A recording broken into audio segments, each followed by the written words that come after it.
Hello, everybody. Welcome to We Are Listening. Welcome back. It's been a couple weeks since I've seen y'all, but thank you for joining us tonight. We got another great conversation with a spectacular guest. I'm going to introduce her to you in just a moment. A couple of announcements. I want to make sure everybody knows. Make sure you have your camera and your microphone off. You should only be seeing me and Minka on your screen. So make sure that is hide all non-video participants. So that's what you want to hit. Make sure you have your microphone and your camera off. Also want to remind you, after we're done talking tonight, there'll be a brief question and answer period. You can submit those questions by text or chat, whether you're watching on Zoom or whether you're watching on Facebook Live. What else? Also, make sure you go ahead and register with us. Even if you watch on Facebook, go ahead and register with us at sdrep.org/listening. Register for our next upcoming talks. That way, we're going to start sending out special emails pertaining to We Are Listening. That way, you guys get some special announcements and get some other things coming up. Don't forget, pretty soon, all of these talks will also be available as a podcast as well. So I'll be letting you know when that's happening. So that's another good reason to sign up for the email. What else? Again, question and answer period. When we are done, submit those by chat. Make sure you register. Another thing I wanted to mention real quickly is the Breathe Project. Its mission is to select, curate, and archive work from multidisciplinary theater artists of color who are responding to the current moment. And all video submissions are 8 minutes and 46 seconds long. You can still submit up to August 31st. So you can head on over to sdrep.org for more information, or head on over to the breatheproject2020.com website for more information. And I also want to tell you about my man, Mr. Michael Taylor, a spectacular individual. He is the host of the Theater Corner, which is an interview series dedicated to promoting diversity and inclusion on the national theater scene. It is now on KPBS. So head on over to kpps.com, get the kpps.app, or visit the Theater Corner on Facebook, Instagram, and or Twitter. And I think that'll do it for all of my announcements. Again, question and answer period coming up when we're done with the talk. And right now, let's meet our guest tonight. Our guest tonight is a spectacular, sublime writer, actor, singer, and is the winner of the Greg Knoll Award for Outstanding Lead in a Musical for Black Pearl Sings here at San Diego Repertory Theater. Everybody, please welcome my guest tonight, Minka Wiltz. How you doing, Minka?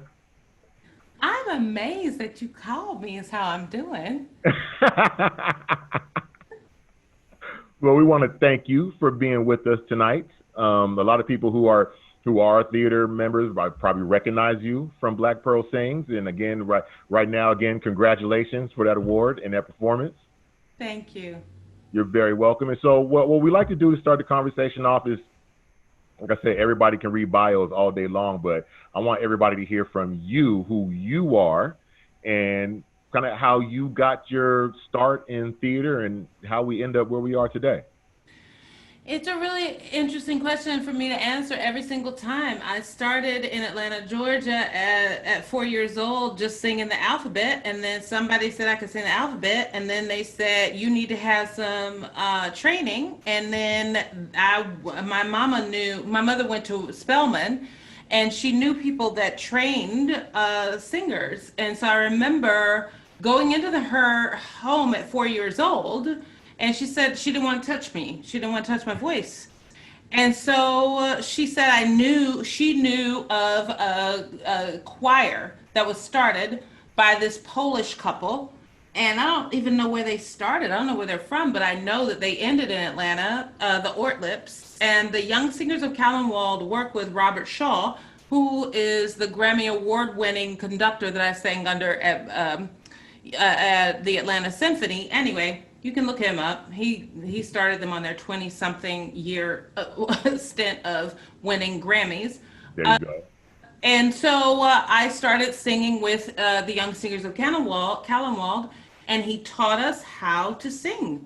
He taught me how to sit up straight. He taught me concert etiquette. And I remember the first time, and this is emblazoned in my memory, that no one has ever asked me, but I remember my mother was working because she's a single parent, and she allowed me to be taken care of by this woman that said she couldn't take care of my voice, but she had a niece that would take me to my first concert in Atlanta. And the Young Singers of Callenwald were giving a concert in a mall, and he would talk to this woman and look at me and say, "She's not paying attention, but she has a good voice." Hmm. And he kept me in that choir from the time I was 6 years old to the time I was 14. And that's how I started singing classical music, and that led to operatic music. And no one has taught me better than they have. That's right. That's I right. think that was a lot of words. And so, when you started singing music, was there an inclination in your mind to cross over into theater and write? Were you already writing, or how did the I guess how did the three meet or come about? Oh, right, right. That's a great question. I started traveling with the Young Singers. I started traveling at 14, and we went to England. And I started having solos here and there with the Young Singers, and then Westminster, which is where I went to high school, and those overlapped. And then I started auditioning. And when I auditioned, people didn't know what to do with my voice. I auditioned for the Metropolitan National Council Opera. People didn't know what to do with my voice. And those were words that were told to me. No one knows what to do with your voice.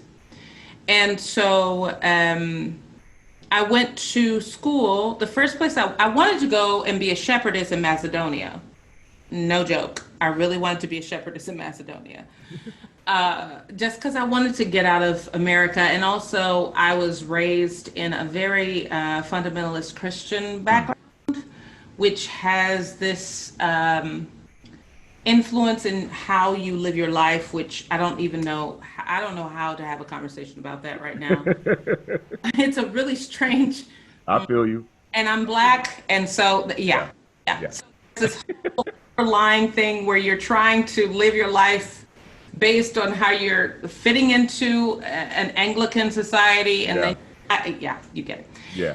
So I got these images in my mind of where I wanted to be. Anyway, so I applied when I was at Westminster. I applied to Macedonian school, the School of Macedonia. It didn't exist, but there is a number on the college application. I put it in there. Nobody called me back. But what they did Right. do, something did call me back, was Hardin Simmons University.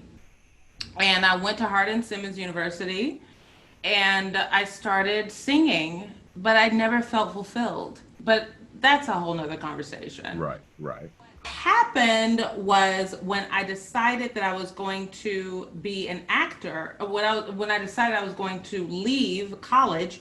I left college to protest the 1996 Olympics. But anyway, long story short, I came back to Hardin Simmons, and Dr. Jane Middleton, she took me in and she taught me how to use my voice. And when I was there, I started acting. I started learning the beauty of acting and how acting and singing intersperse with one another. And that was amazing to me. And no one had ever told me that. Theater and opera are constantly working together, but I don't know if that's something that happens in America. I don't know if it It, happens. it makes perfect sense. Like you can definitely see that. Yeah. And after that, I started writing when I came back from New York, because I went to New York when I decided I was going to get my degree, and I didn't value that anymore because I didn't think anybody was teaching me anything. When I didn't think one was teaching me anything, because since I was very young, people saw that I had a talent. And when they see you have a talent, as opposed to honing the talent and training you, they use the talent to get money. Right. you, because there's money that is valued when, and especially if you have tint to your skin. And that's something that no one talks about. If you have a tinted person that has talent, then you can get money from them and never give them any sort of value for their work. You don't have to teach them how to use their work better. I started learning that very early on at Westminster, actually, because they started teaching me the value of my worth, my ability. But no one taught me how to manage my ability, leverage it, if Right. that makes sense. Yeah. Yeah. I didn't learn that that was the case until I got much older, and I got angry about that. So I had to learn how not to stay angry. I had to learn how to leverage that. And anyway, so that's where I am now. That's where I am. That's how I started writing. I started writing because I went back from New York and I was writing my first piece when I was pregnant with my first child. I wrote my first piece and mounted it and co-produced it at what is now called SCAD, but it was the 14th Street Playhouse in Midtown Atlanta. Okay. And it's funny, like you're saying, you kind of see that. I totally understand the concept you have because we see that in sports as well. We see that in Yes, sports where you have the athlete who's just naturally gifted, or not even naturally gifted. We can just say naturally gifted. He has gifts that others don't. I He was has naturally gifts that others don't. leg, and he didn't tell me until last week. Anyway. Yeah. And he's, you know, if like you said, you know what, we can exploit these talents right now in the short run. We can put him in this position. He'll get us what we need right now. But like you said, never put the equity into that person, never really develop them to their full potential, but just use that natural ability while it's hot. What is, as like the series started with, with the tensions and discussions about race and representation, and now we're in this moment where that's not going to slow down, especially now with our new pick for the Democratic vice presidency. That conversation just kicks in now into another gear that it wasn't even in before, in more of an internal gear. But and as these talks are to inform people about the concerns that we have about representation, not just among people who are not of, any type of Afro descendancy, but just even, for amongst ourselves and understanding the difference in our experiences and what we've gone through. Give me a little bit. I was going to ask you about, how race has informed you in your career up until now, what thoughts you have about it, especially this moment we're in. But maybe if you can expand that a little bit on, are there differences between here in the States and what you went through as a teenager growing up overseas? I The one thing that has been interesting to me is understanding that my mother looked a lot different from me. My father was called Creole, and that explains a lot of why I look the way I do, and my brother looks the way he does. And she went to school at Spelman first, and then she transferred from Spelman to Xavier. And then that's where she met him. And when she went to Xavier and she had him, they became married, she created us. And I just did, what is it, ancestry situation? Yeah, yeah. Which let me know that there are a lot of questions. There are a lot of holes in our ancestry. But the fact that I'm able to stand in the world with the blood of the oppressor and the blood of the oppressed in my veins, and still stand here and able to be a cognizant member and contributing member of the world, is something that no one is really talking about. No one's really talking about the fact that I may look the way that I look, and I have to sign a piece of paper that says I am black or white or colored. Or what it says to me is that I am not supposed to exist, and yet I do. That means to me that everything that I do is not supposed to exist. And I am a revenge. That I joke because I have a child that has light skin, light hair. She's very light, and I call her my revenge baby because I teach her how to love. That's my revenge. My revenge is to raise a child that is not only surviving and healthy, but that can survive with love in her heart. And everything that she does is an obstinate to everything that we're seeing in our world today. And that's what people, as artists, I feel like that's what we have the opportunity to do, right? Right. Um, I don't think I'm answering your question. No, but you were on the track because you were talking. The question was just broadly about the difference in between, or if there are any differences in growing up and being in the States and overseas with. Oh, well, But I understand what you're saying. Like I get where the question led to that thought. what I'll tell you this. I did live in London for less than a year. I went to London twice before I went to London to live, and I was in no, I went to France once and London once before I went to live there. And the reality of London was it was a really it was extremely similar to how I lived in Southwest Atlanta. Hmm. And my husband is a linguistic major, and I said to him, I said, there's a lot of linguistic similarities between Londoners and British and Southerners. And he said the reality is Southerners sound a lot more now than they like in their regular voice than they do now. They sound more the way that they did when they came over on a boat than they do nowadays when you go overseas.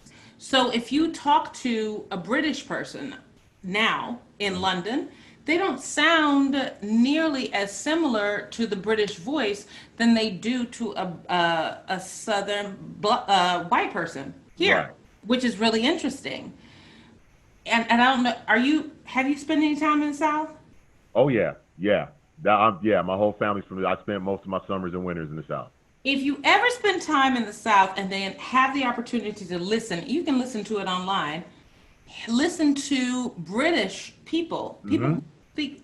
It's very similar, like all British people. Like now they all sound like they're Right. mixed because they're influenced by us. They're influenced by black folks. They're influenced by hip hop. They're Right. influenced by anything that we do. And that's a whole nother conversation. That's a whole nother, no one wants to Yeah. talk about that. Everybody in the world is influenced by Black American hip hop. Black Yeah. American folks influence the world, but no one wants to give us credit. Now that's a whole nother conversation. That's a whole nother one. I get upset about that. I do too. I'm a hip hop kid. Watch it happen in real time. Even a hip hop kid, I'm influenced by hip hop.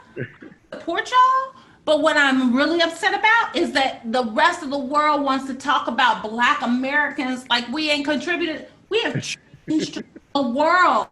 SDRep.org. Make sure you get your tickets for our Hershey Felder Gershwin live performance, the Latinx New Place Festival. Get all of your tickets and information at sdrep.org. And again, sign up for the email and you'll get all the info in your inbox. Or you can follow us on any of our social media pages, San Diego Repertory Theater on Facebook, Twitter, and Instagram. You guys hold on just 1 second. I'm going to see if I can help out, get Minka back on the line with us, okay?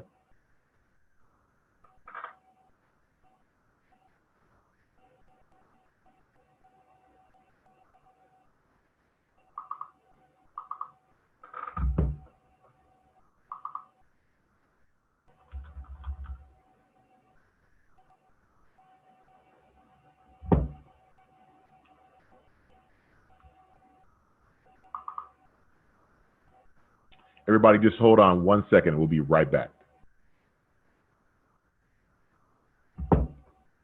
What did I do? Yay, Minka.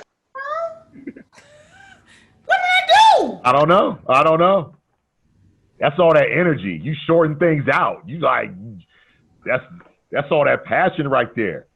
I can't talk to you no more. Just it all in. I can't. Made me feel bad. I'm from the South now. We gotta send some cucumber sandwiches. Where you from, Ami? Are you from the South? Where you from? I am born and raised in San Diego, but I am the first member of my family that was born out this way. Everybody else was born in Alabama or Florida. Wait. You were born and raised in San Diego. I'm a native San Diegan. Flare-nosed person? Yeah, I'm a native San Diegan. Wow. And your folks are from Alabama? Alabama, down the swamps of Alabama, in Midway, Bullitt County, Three Notch, Alabama. Not even on the, might be on the map now. Could be on the map now. Why it's got to be Three Notch though, Almond? Why it's got to be Three Notch? There's three houses on the road.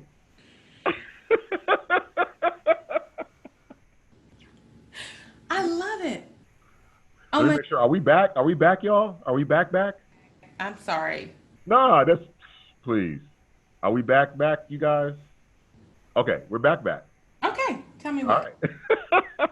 Everybody, thank you for hanging on and holding on. I hope I didn't ramble my mouth too much at y'all, but that's what we do, okay?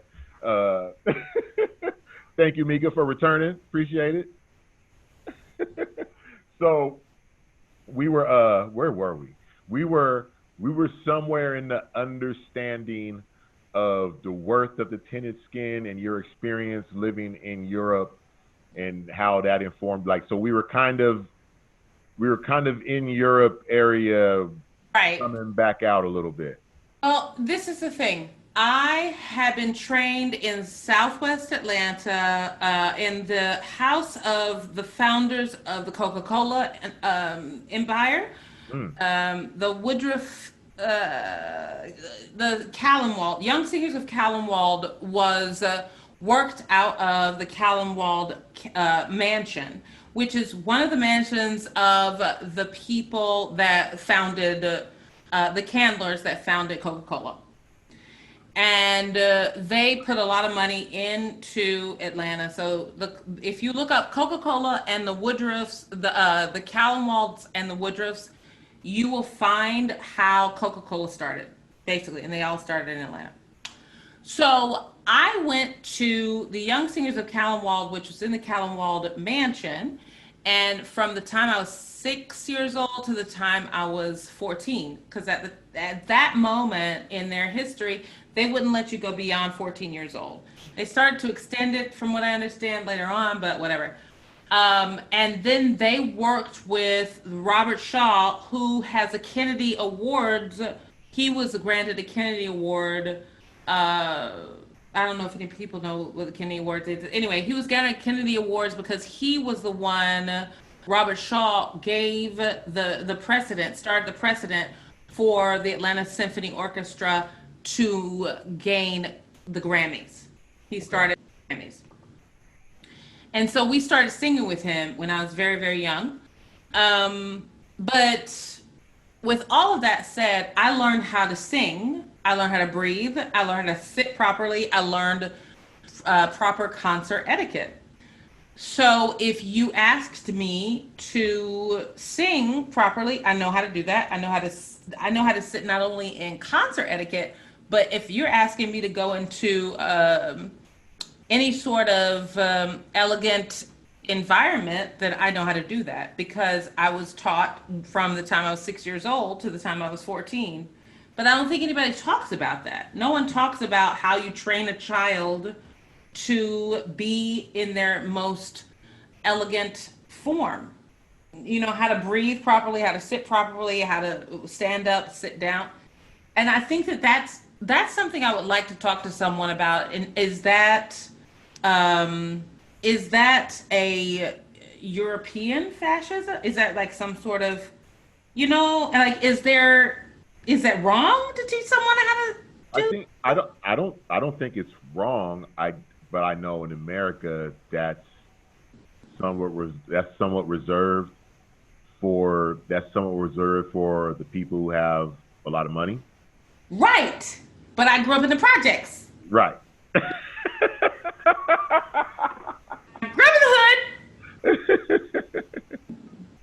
So it's like, yeah, like yeah, that's affordable for certain people. I don't know. I don't know. I don't know. Anyway, I went off the tangent. I apologize, and I'm working on. Okay, fine, whatever. All right. So we're next. Next, what's the next thing? So basically, just you know, as we find ourselves here, like in this moment, like I said, where you know representation is a thing, and even like you're talking about right now, like why isn't that taught to everybody? Why isn't that something that should be? Why isn't that something that's considered that should be taught to everybody, no matter their tint of skin? Why should they have to be in a special circumstance to or yeah, why should they have to be in a special circumstance or on a special road to be introduced to something like that? Well, something I've been questioning a lot is the amount of information I don't know. There are a lot of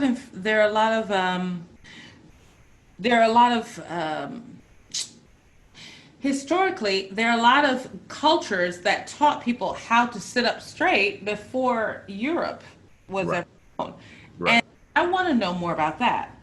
I want to know more about how Europe has gleaned from Africa the way to stand and the way to move.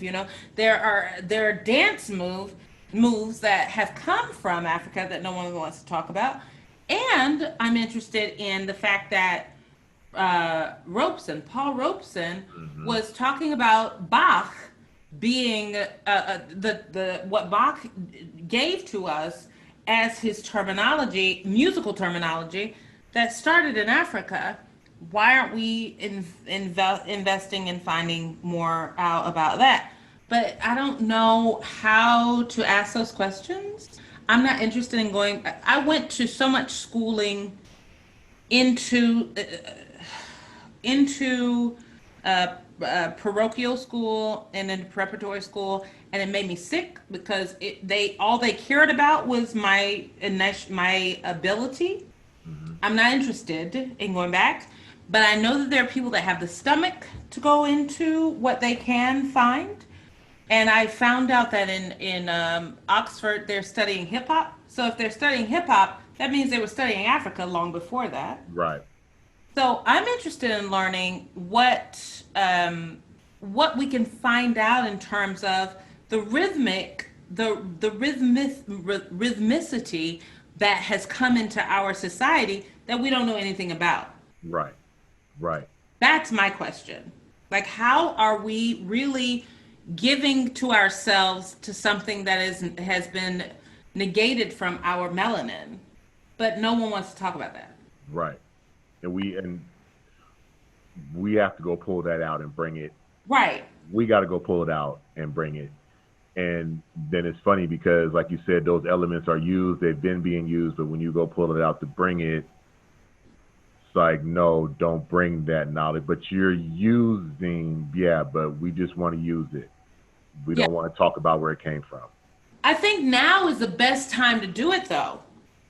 I think now when we do it, it's the perfect time to do it.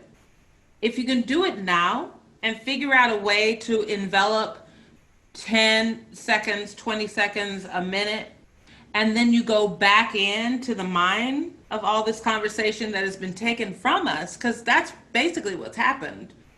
We've been stolen. Everything's been stolen from our memory, and then it's been put onto a mantle as a museum piece.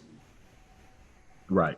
Willing to watch that? Are we willing to make sure that we see what's been taken from us? Because it's not just the sculptures, and that's something else I've been watching. There's sculptures that have been taken from us, but the memory is really the most important thing, because it's the memory that creates the sculptures that are able to be stolen. Right.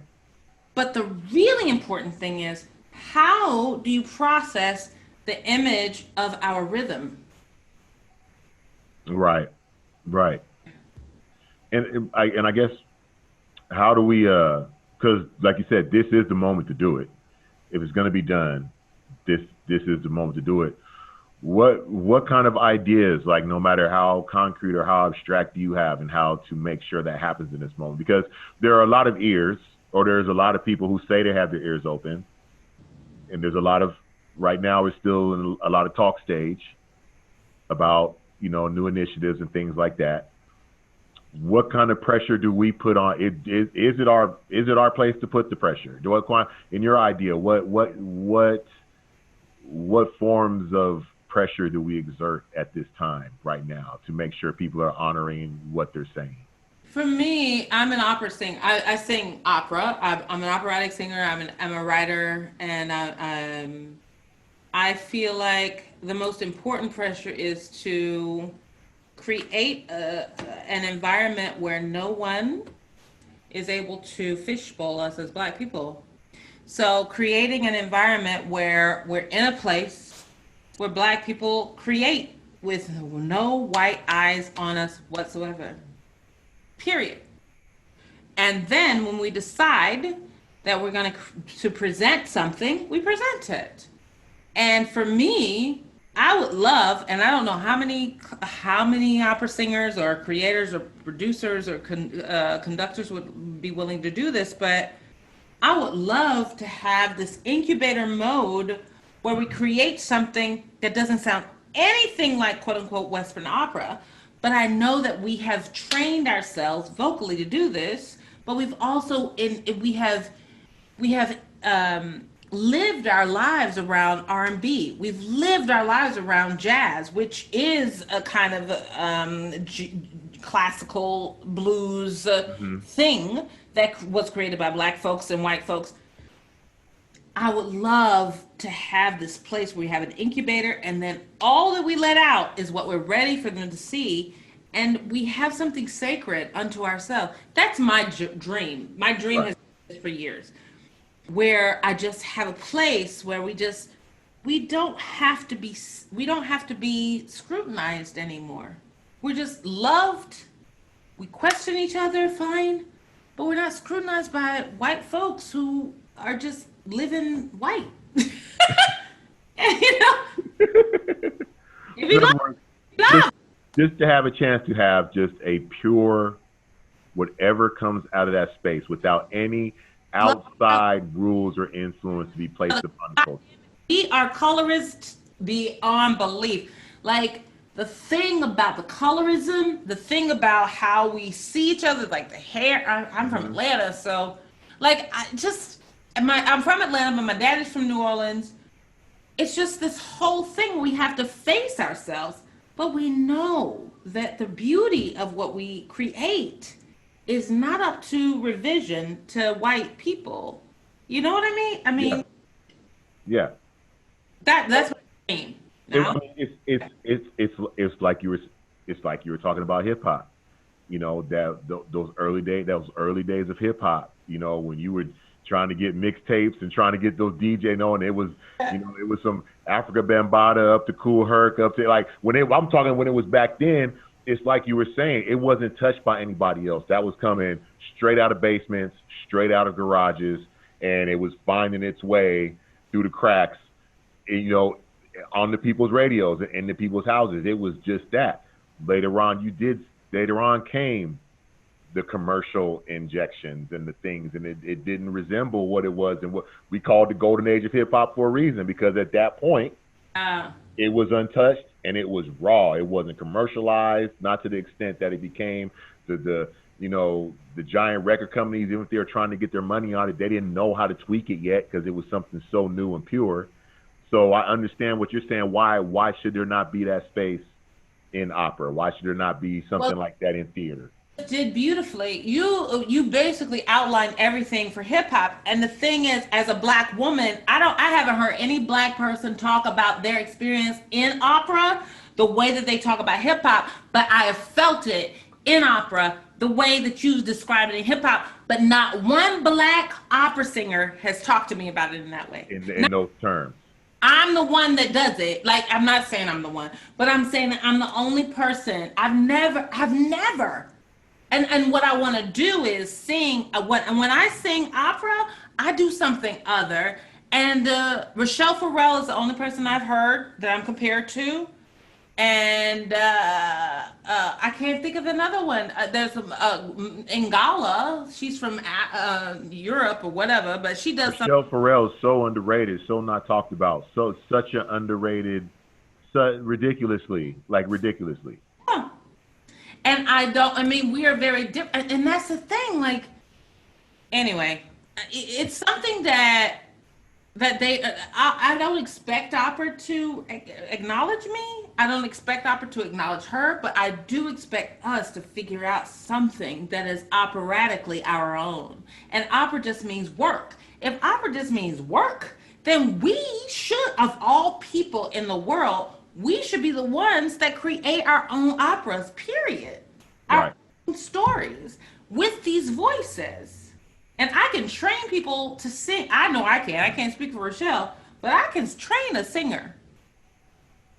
And then you have people like Anita Baker. She has this beautiful voice. Every voice I've ever heard R&B, the ones that I respect, they have the ability to sing. Whitney Houston. Now, let me tell you something about Luciano Pavarotti. Luciano Pavarotti, he was the only one that started singing with like James Brown, Grace Mm. Jones. He sang with he told everybody he was with a he was married to a woman that brought in U2, but he brought in people and he sang with them. The difference between uh Pavarotti and me, and I remember him in the 1990s. The difference is I can sing every style, period, and then switch back to opera and switch back to their style. But no one wants to look at that. I don't know if Miss Rochelle Farrell, she probably can, but that's what I love to do. I love doing it. And I feel like there are more voices out there that can do that in the black community. So What? it's just a matter of it's just a matter of finding those other voices and Yes. spirits And and creating and having to create it ourselves because that's not going to come from anywhere else. oh, That's going to have to be something we just makes the noise itself and becomes what it is. yeah, I'm ready to do it, and I'm ready to do it. I know what I'm doing with my voice and how to make sure that it's healthy for everyone, because a musician can do it easily, right? Right. It's an instrument. A Right. singer, they're scared that they're gonna wreck something. No. Anyway, Right. Right. that's I feel my I feel like I feel like it's kind of like along the same roads as a lot of theater. Like I mean, I kind of get that feeling with Dahan Blevins here in San Diego with everything he's done with Kumbha Fest over the years because that's kind of that experience. Those youngsters grew up and they kind of had that experience of dealing with Kumbha Fest and all the small plays are in it because all the plays that came with Kumbha Fest, they all came from young black, right? They all came from inside the black experience. And right. so Kuma Fest should be it should have more fanfare than it does. Hmm. It should have more notoriety than it does. But those kids who've come up through Kumbha Fest, they kind of have that feeling because they grew up in this festival that's taking place. So they can look back to Kumbha Fest and the small plays that happened in it, and they have that feeling. They have that inner thing like you're talking about. You know what I mean? I just think maybe we need to do a better job in collaborating with more artists to let everyone know that they're doing that. Okay, this is what we're doing. We need to partner with you. You guys bring and then create those. I mean, That's how hip hop went. There was all those small connectors that then Yep. so yeah, it's just becomes a thing of that's as we have this conversation, it's multifaceted. It's work that has to be done within institutions, but then there's work that's just going to have to be organically done despite institutions. In spite of them, yeah. You I know, hear you. it's just going to have to be a lot of self reliance there, and a lot of people. But it's going to take people like you to lead that charge. God the mighty. Okay. I've heard it more than once. I'm sure you have. I, uh, yes, I can always get in touch with you about them. I know. that's right. That's right. Everybody, if you have questions, again, put them in the chat room. If you have questions, It's Minka's on the East Coast, so it's late. I don't want to keep her too much longer. But what I do want to ask you about real quickly before we let you go is I want to ask you about the Cultural Workers podcast. I want you to tell me a little bit about that, how you started it, and what's it about. Yay! Okay, Cultural Workers podcast. The thing is, I started working in 1996. I was a part of something called the Empty the Shelters Empty the Shelters and Fill the Homes, which was a part of the Kensington Welfare Rights Union, which is started by the Poor People's Economic Human Rights Campaign, which is now out by, I don't know, Mr. Barber, whatever.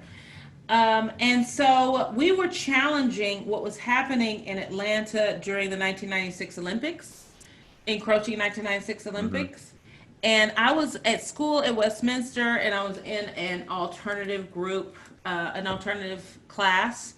And I started learning about the fact that they were shipping poor people out of Atlanta to get ready for the Olympics, and finding out that they were doing that in Seoul, Korea. They were doing, was it Seoul, Korea? I think it's Seoul, Korea. Other parts of the world, when poor people made their city look bad, they started shipping them out. And I grew up poor, and so I was interested in what that looked like. Like, what is a popular education? Is basically what I started learning. And the popular education, like Paulo Freire's Pedagogy for the Oppressed, I started learning about that. I was in school with some of the top tier earners, like children of the top tier earners of my society, my school, my city, and it's difficult. I'm stopping because I can't believe that I'm going back in time. Right. Thinking about that. Yeah. I'm like, I can't believe that I was living in poverty, going to school with these people, because I had to go to school. Wow. I took a bus and two trains and a bus to get to this, and then walked a mile to get to the school where I live, where I went to school, and it was it's in Buckhead. And it's always very strange for my mother. My mother decided, she's a pharmacist, but she decided God called her to be a street preacher. So she started preaching on the streets of downtown Atlanta about 1995, 1994.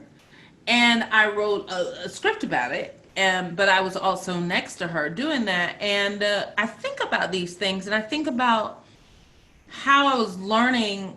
I don't know how to learn this globe. There's like a snow globe in my mind of whenever you go and get on a bus or any kind of mode of transportation, and then you decide you're going to go from one place to another. Yeah. It doesn't take it out of your mind anyway. So, what was the question? Basically how the podcast, how did you get the podcast? I started working with these people, and over time, just going over 20 years, I started learning the term cultural workers podcast. And I started learning that a worker is not just someone that makes bread, or a worker is not just someone that makes our automobiles. It's people that create ideas for us. And I started learning that cultural worker is something that actually the National Endowment for the Arts, our country has. If you look it up, you can find cultural workers is something that they put into documentation. But I didn't learn that until I started being a worker with laborers and protesters.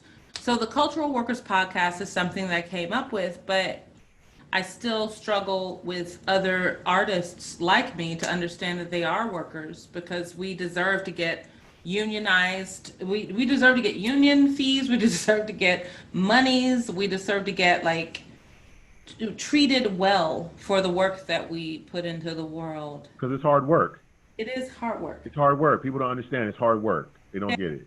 Yeah. And we don't go to sleep. We don't go to sleep. I don't go to sleep without thinking about what I'm going to wake up to do the next day. everything in my life is a part of everything I put into the world. And also everything that you consume, whether it's advertisement Mhm. or anything that you put, anything that you do, advertisement or whatever. I can't even think about it. Everything in our lives has an artistic element. Everything.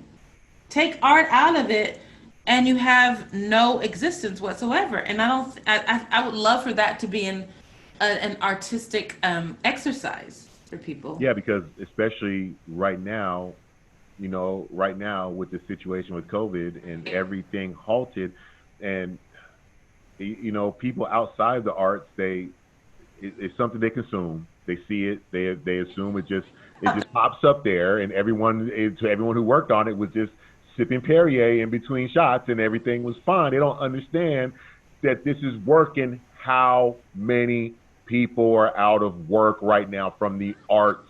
And it's not just the people you see on screen, it's the people that go behind the screen. Right, right. That's what I'm saying. I know you know. I'm tired. Look, I'm black, I'm tired, and I have a 1-year-old. I'm shit. I feel you. Look, let's do this. I have one question. What about approaching a college department of ethnomusiology to explore Black music and its origins? Oh, I would love that. I wanted to go into ethnomusicology. Um, I really did. It was years ago, and I was scared. I was scared of a lot of things. But I think that approaching them in what way, though? What is the question? Approaching them in what way?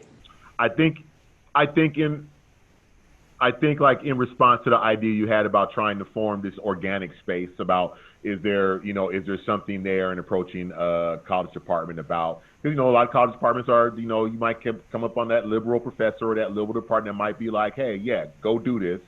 Is that I would love to do it, and I would love. I have my husband is extremely adroit at cooking.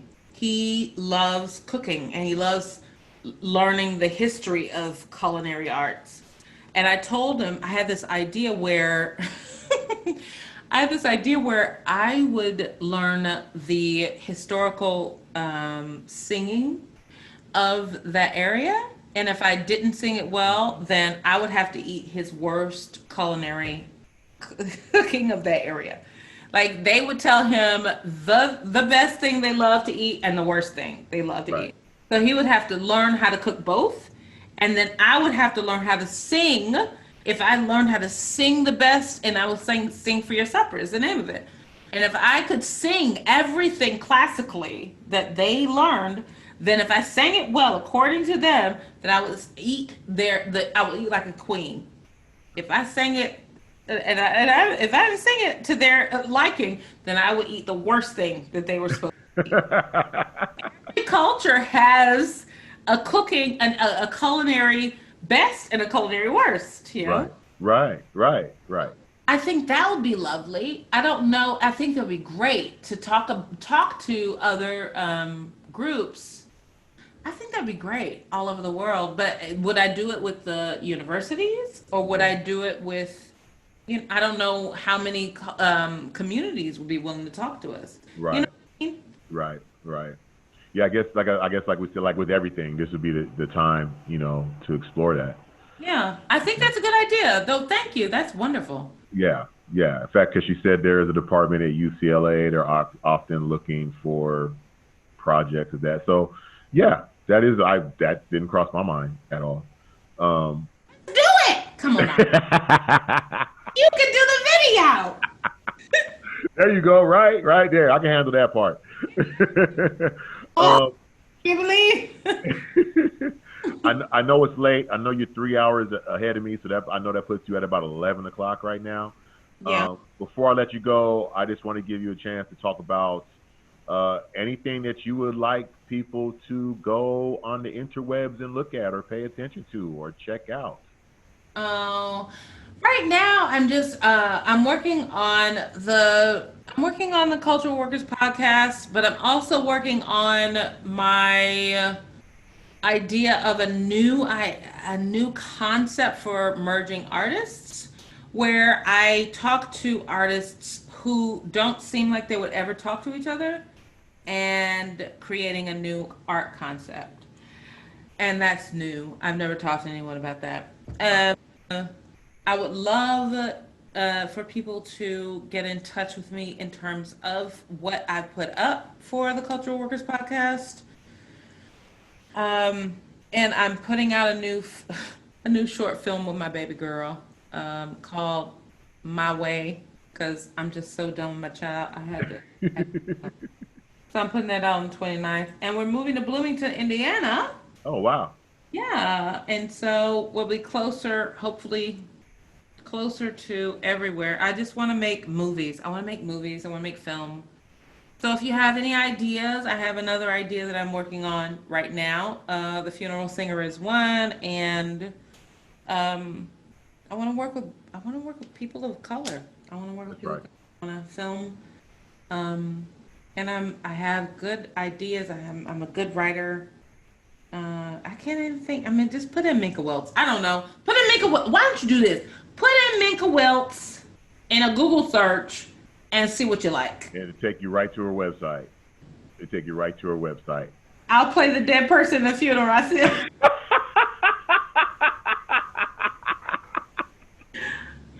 Hey, it's worked. see, Allison, if this is the thing, I don't want dead people. That those are the people that you want to show up and be like, okay, care. I can't. I have Minka, a show called. I have another show I'm developing called Deep Probe. Now that's something that I have to deep probe. That's when black people from a future generation on another planet come back and figure out, how do y'all survive on this planet? We trying to figure you out. okay, But I want to check that out. it's like quantum leap Oh. meets alter carbon meets. Okay, now that I'm looking for. I'm looking for that right there. I'm 120% want to check that one out. I need so I'm oh you need to put your shit in my. I'm tired, man. I'm so black and I'm so tired. Oh Jesus, I'm great. I'm raising a white person. Anyway.